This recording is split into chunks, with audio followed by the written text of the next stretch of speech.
Welcome to the Chinksey Sports Presents the Premier League Show, episode 19. With matches coming thick and fast, I will be back on Saturday afternoon for episode 20. So run that bath, boil that kettle, and warm up those mince pies from yesterday, either in the microwave or oven. Your choice. Right, straight into it. We start off with Thursday's fixture between Crystal Palace and Brighton. In a game which Brighton predictably had the lion's share of possession, this M23 derby grudge match showed no letting up. The grudge between the two sides dates as far back as 1976, a whopping 47 years ago.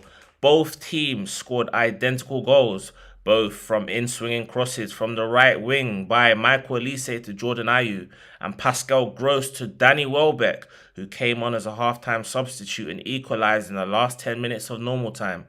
Of the two sides, you could argue that Palace would be the happier of the point. On the following day, Friday evening's fixture between Aston Villa and Sheffield United ended 1 apiece, just as the first game did. This was probably the first time that Villa went into a game with both pressure and expectation, as all eyes were on them to deliver, as this was the only game on Friday, and Aston Villa's impregnable home record and Sheffield United's abysmal away record surely meant that the match should be a procession. However, they had a unique opportunity to go top of the league going into Saturday's round of fixtures, but it didn't quite work out like that. Sheffield United proved a tough nut to crack, and credit to Chris Wilder, he's made them hard to beat and well organised, akin to the likes of Tony Pulis and Sam Allardyce. Whether or not that will be sufficient enough to keep them in a league is another matter though. Sheffield went into the last 10 minutes of the game level through a combination of good fortune, as Leon Bailey's opener was ruled out because Jacob Ramsey was adjudged to have held Blades keeper Wes Fotheringham's arm down. He did, to be fair. But the goal came about 30 seconds after this happened, and on another day, it could have stood. So Sheffield United got away with that one, really. Sheffield United then started to grow in confidence as we approached the last 10 minutes, and they could smell blood as Villa began pouring forward and leaving cracks at the back, which Cameron Archer ultimately exploited. His subdued and muted celebrations came after scoring against his former club that he only left in the summer. He'd spent over 10 years at the club, moving from Warsaw, where he was born at the age of just 8 years old. Villa, to their credit, showed great character and were rewarded for their persistence after the exceptional Douglas Luiz cutting from the left wing to curling for Nicolo Zaniolo to equalise in added time in what was his first Premier League goal for the club. Strangely, the goal was identical to both the goals in the Palace-Brighton game the previous day.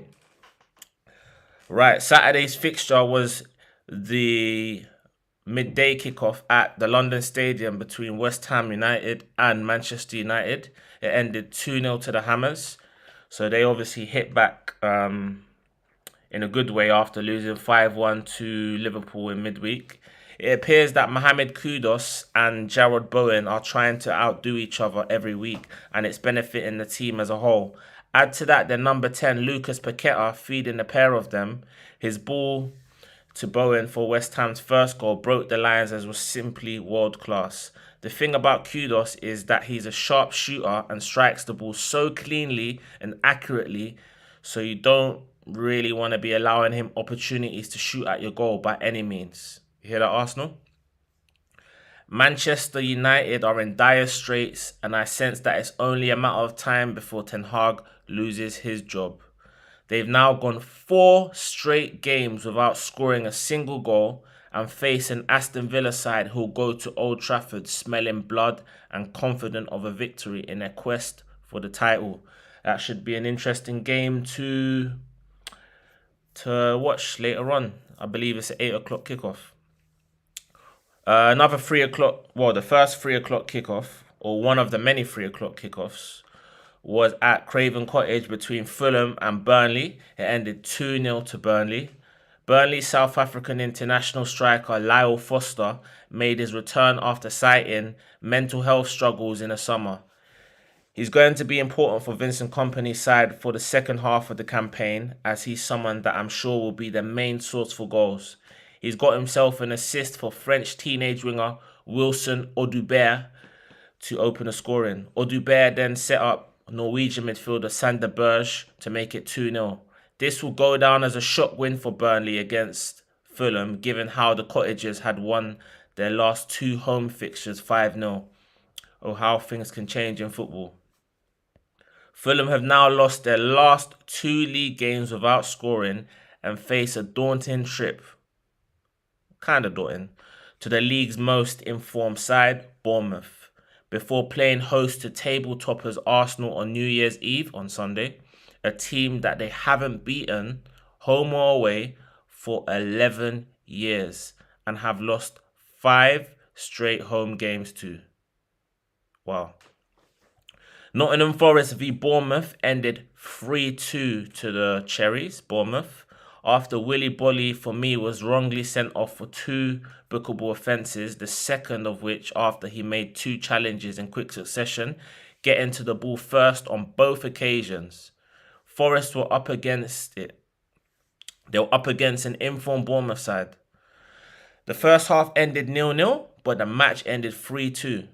After Bournemouth striker Dominic Solanke, linked with a move to Arsenal in recent weeks, netted a hat-trick which made him joint 3rd in the scoring charts with 11 league goals. I believe that's also his first hat-trick for Bournemouth. I could be wrong though, I might need to fact check that. It will be interesting to see if he can get himself in, firstly, it'll be interesting to see if he can get himself to 20 league goals, and secondly, can he put himself in contention with the likes of Callum Wilson, Ivan Toney, Eddie Nketiah and Ollie Watkins vying to play second fiddle to Harry Kane in England's Euro 2024 squad. Of that bunch, Solanke will be seen as the wild card, but I personally think that Solanke should see out the season with Bournemouth to have the best possible opportunity of playing himself into that England squad. Or even, if he continues like this, he could get himself into the March international squad, which will give him a great opportunity to be like an audition for him for that final squad, which will be named in May. Right, at the Tottenham Hotspur Stadium, in a game between Tottenham and Everton, I got this result spot on. Funnily enough, I got 2 correct scores on Saturday and loads of wrong results. Usually I get the results right, like the team that I predicted to win will win, but the correct scores wrong. But this week I got 2 bang on correct scores and loads of teams I predicted to win lost. So it was weird. But anyway, yeah, that's in the community section. You can check the proof. Anyway, after suffering 4 defeats in 5 winless games, Spurs now have 3 consecutive victories after Brazilian forward Richarlison's 6th goal of the season came against his former club Everton, hence the muted celebrations. Spurs raced into a 2-0 lead inside just 20 minutes. However, former Barcelona midfielder Andre Gomes, making his first appearance of the season, halved the deficit for the away side, and but for the woodwork and some fantastic saves from the fantastic Guillermo Vicario, the Italian keeper, the Toffees would have certainly left with at least a share of the spoils, but Spurs held on, leaving Ange Postecoglou's side just 4 points off of the summit in 4th position, 2 points ahead of newly crowned world champions Manchester City, who have a game in hand over them, and actually play Everton tomorrow. Right, following that was Luton Town versus Newcastle United. It ended 1-0 to Luton. Newcastle are fast becoming one of several Jekyll and Hyde teams of this league, alongside Wolves, West Ham Manchester United, Chelsea, and Fulham. Teams that are generally, all of the above, are generally good at home, but atrocious away. I would have also said Nottingham Forest, but Nottingham Forest have lost a few home games recently. Funnily enough, they all find themselves languishing in mid-table. At the end of last season, when Luton Town got promoted, I actually said I thought they'd get a huge scalp at Kenilworth Road and beat someone 1-0. And at the back of my mind, I thought that team would be Tottenham. It nearly was Newcastle. It nearly was Liverpool, but it's turned out to be Newcastle. Playing at Kenilworth Road is no mean feat, and I think Chelsea are going to find that out on Saturday afternoon. It's probably akin to playing a match inside a phone box. All jokes aside, though, props to Rob Edwards for keeping Luton within touching distance of Nottingham Forest, who lie in 17th, just outside the dreaded drop zone with only a 2-point buffer. Right, the big game of Saturday was obviously the 5:30 kickoff between Liverpool and Arsenal. That ended in a draw, also 1-1. Arsenal went ahead after only 3 minutes when Gabriel Magalhaes scored Arsenal's quickest ever goal at Anfield after he headed in from a free kick, which found Brazilian compatriot Alisson in no man's land. Liverpool started the second half on fire. I feel like the game toed and froed. Salah's goal after cutting in on Zinchenko was fantastic. However, you could argue that the left back should have done better. Should have shown him onto his right side. Should have shown him on the outside, but let him cut in, and he did so and scored a devastating strike cutting in. Similar to a typical Iron Robben goal. Joe Gomez went close after cutting in from the left. Remarkably, that would have been his first career goal. Harvey Elliott then had a deflected effort which hit the outside of the post. So at the beginning of the second half, you could argue that Arsenal were a bit rattled. Liverpool feeding off the crowd, fielding off the cop. As obviously Jurgen Klopp had demanded that they turn up, and they did. But Arsenal were staring down the barrel after a counter-attack from Liverpool left them 2 versus 5. Mo Salah had the ball and had Declan Rice backpedaling with 3 options to his right. One of them was Trent Alexander-Arnold, who contrived to hit the crossbar. Poor miss. To say that he should have done better is an understatement. All in all, encompassing everything, I felt the game was pretty even. Arsenal starting it better and Liverpool finishing so. So that game ended 1 apiece, which meant Arsenal went into Christmas top of the league narrowly, just as they were last season, with the likes of Liverpool and Aston Villa hot on their coattails, and the likes of Manchester City and Tottenham not far behind. Sunday's game, Christmas Eve's only fixture, was at Molineux between Wolves and Chelsea. It ended 2-1 to Wolves, and that was the second result I got spot on. Wolves continued their theme this season of great home form and poor away form after a hard-fought victory over a Chelsea side who have become predictably unpredictable. I called this result and got it spot on, but it was 1-0 to Wolves going into stoppage time.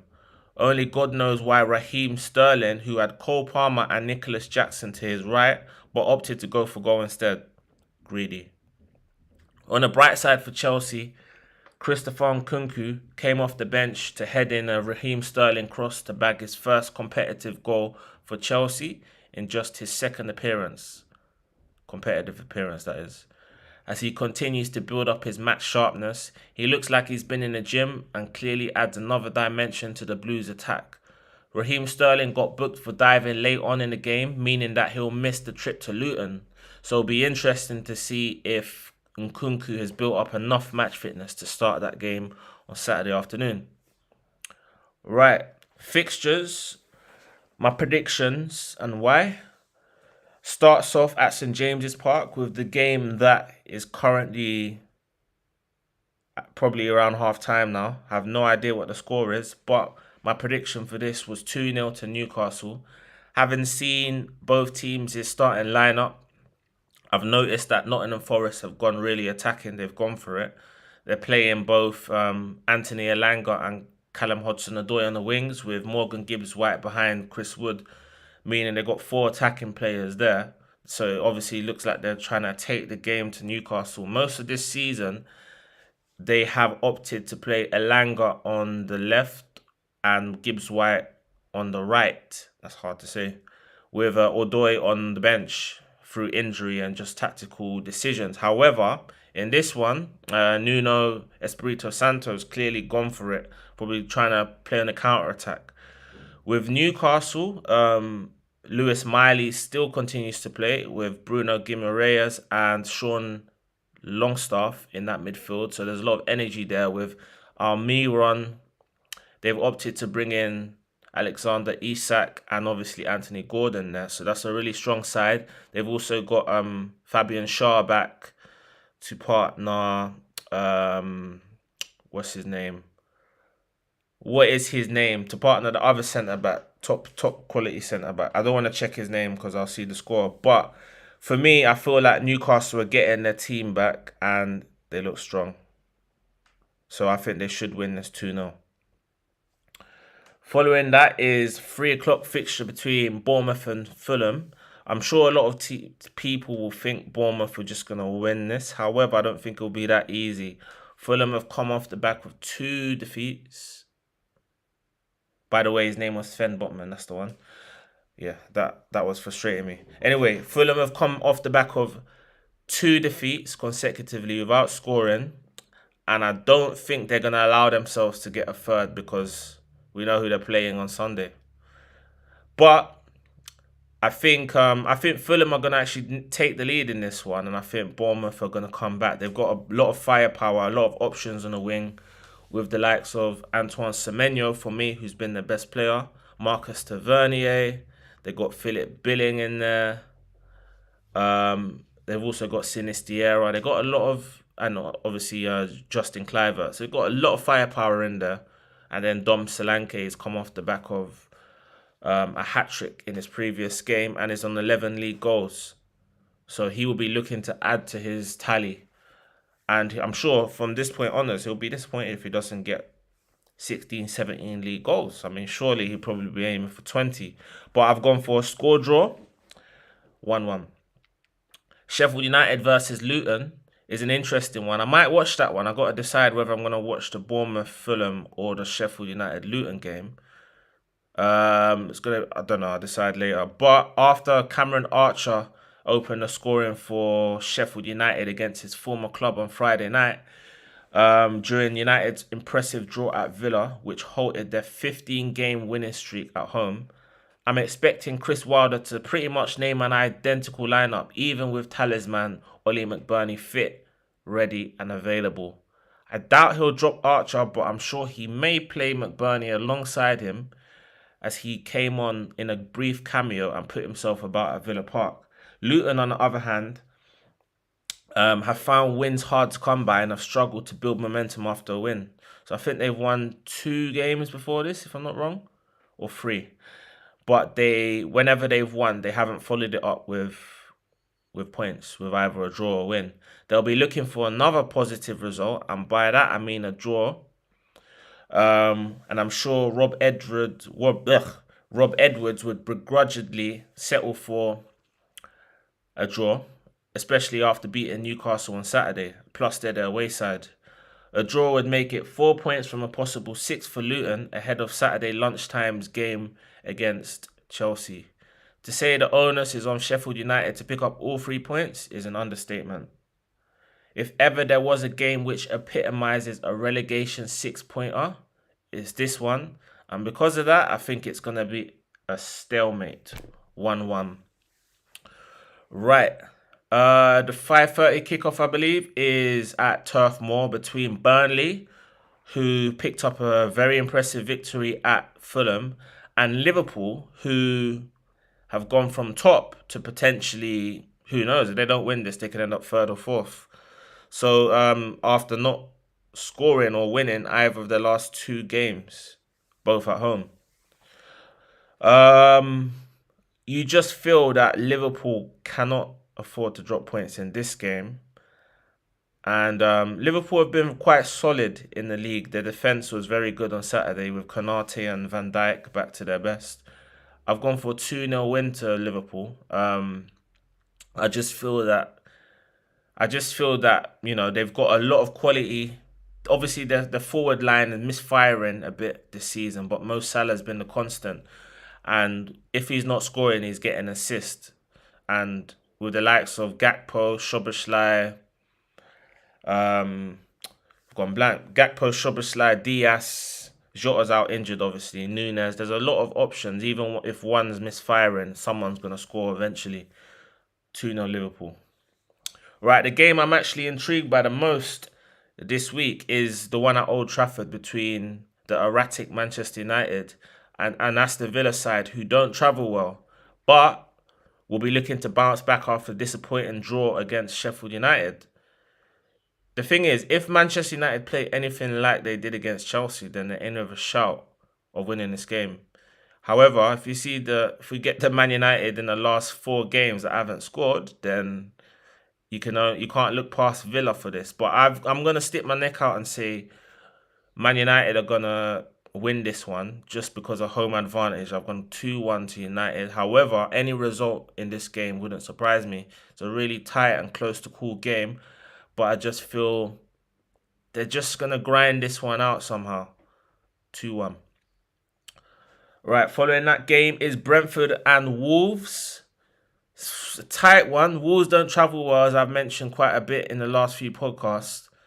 They beat Chelsea, whereas Brentford have actually lost a lot of games recently. They're not in the greatest form. They've obviously lost their 2 best players in Brian Bremo, and Ivan Toney is due back very soon, actually. I'm sure he's probably in training. However, without those 2, I've still gone for them to nick this 1-0. I think it's going to be a tight game. I don't think there's going to be much in it. Chances will be hard to come by, but I just think Brentford are going to grind this out 1-0. At Stamford Bridge, a game between Chelsea and Crystal Palace. Chelsea have been very, very, very bad this season. However, they've actually not too bad at home. All their best performances have come at home, namely the ones they didn't win. Obviously against Man City and Arsenal, they played very, very well, but only got draws in those. Whereas Crystal Palace has had a real bad season, but they picked up a good point against Brighton. I feel, obviously, with Chelsea into the Carabao Cup semi-finals, and they're around mid-table in the league, but not too far away from the European places. If they can win this game, I'm sure they'll close the gap on the likes of West Ham, Brighton, Tottenham ahead of them. I've gone for a 2-1 Chelsea win. They're just going to grind it out. Right, tomorrow's fixture between Everton and Man City. I've gone for a 3-1 win to City. Everton have been very good in recent weeks. We're very unlucky to lose to Spurs.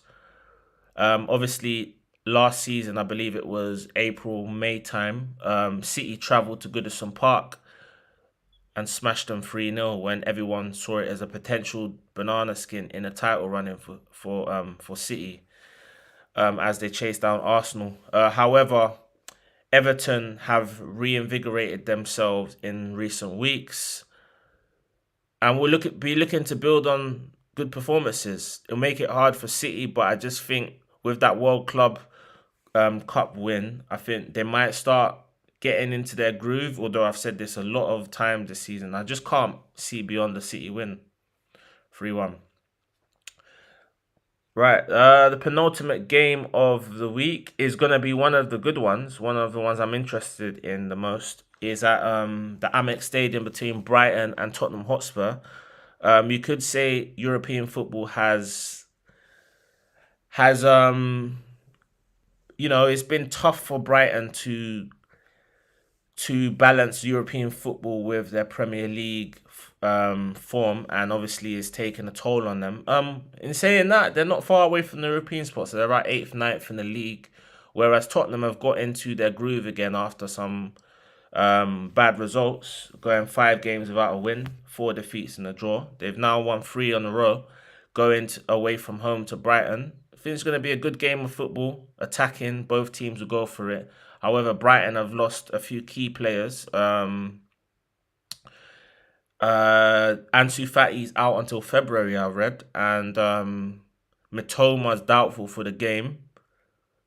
Obviously, Tariq Lamptey is also out. Pervis Estupinian is out. So they've got a lot of players out. So they're really, really, really having to use a lot of players in their squad. I've gone for 2-2. I think it's going to be an end-to-end game, very good game. But Brighton have had a lot of draws this season. And whereas Tottenham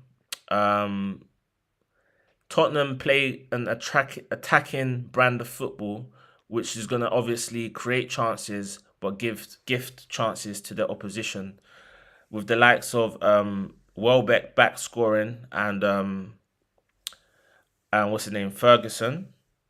I think there's goals for both sides in this 2-2.